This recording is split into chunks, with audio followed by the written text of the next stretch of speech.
Comenzamos con la primera pregunta: ¿cuáles son las 5 entidades económicas que existen? Y bueno, la primera es en función de su régimen legal, que se clasifican entidades físicas que son representadas por una persona y entidades morales que son representadas por un grupo de personas, las famosísimas sociedades.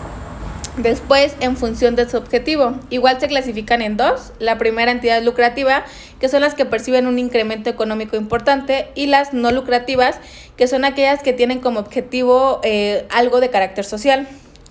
Después nos seguimos con las de en función de propiedad del patrimonio, que bueno, estas se dividen igual en tres, que son las entidades públicas, en donde el patrimonio es aportado por el Estado; las privadas, en donde el capital es aportado por particulares; y las mixtas, en donde el patrimonio es aportado por el Estado, pero también por los particulares.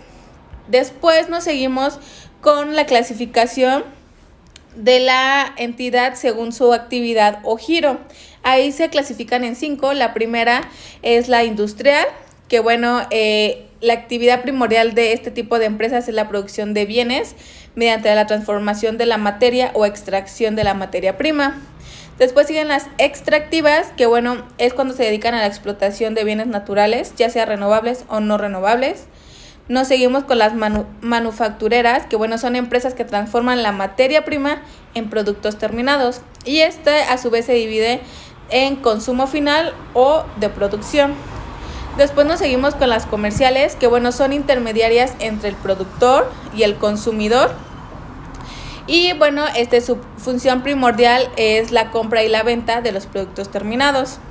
Se puede clasificar en 3: en mayoristas, que venden a gran escala; minoristas, que venden al menudeo; y los comisionistas, venden de lo que no es suyo y dan a consignación. De ahí nos seguimos con la última clasificación, que es servicios, que son aquellas que brindan servicio a la comunidad, que a su vez se clasifican en diferentes, como por ejemplo transporte, turismo, instituciones financieras, servicios públicos, privados, educación, finanzas, entre otros. Y bueno, la última entidad es según a su dimensión o tamaño. Igual se clasifica en 4, ya que bueno, es un criterio que delimita la magnitud de la empresa.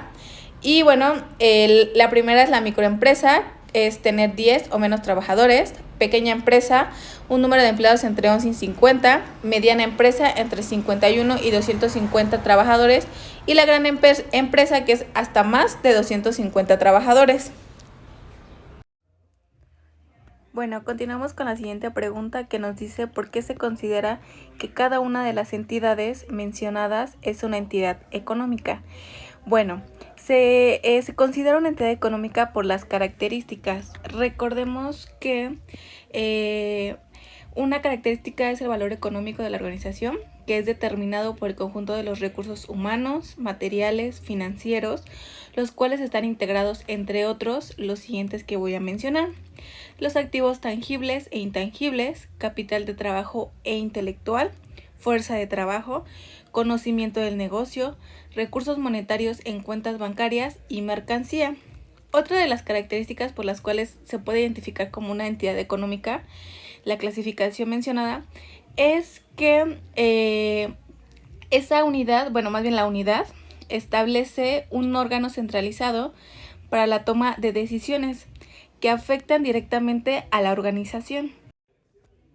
Y bueno, como última pregunta nos dice: ¿cuáles son los 3 aspectos importantes de las entidades económicas conforme al postulado básico de entidad económica? Y bueno, el primero es unidad identificable, que la NIF establece que se considera que una unidad es identificable en los siguientes casos: existe un conjunto de recursos disponibles, con estructura y operación propia, encaminados al cumplimiento de fines específicos.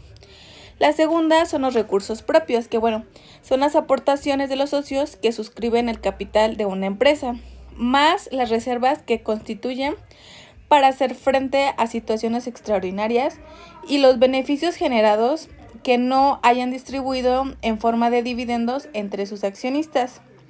Y la última, personalidad, que bueno, es identidad jurídica por la cual se reconoce a una persona, entidad, asociación o empresa con capacidad suficiente para contraer obligaciones y realizar actividades que generen plena responsabilidad jurídica frente a sí mismos y frente a terceros.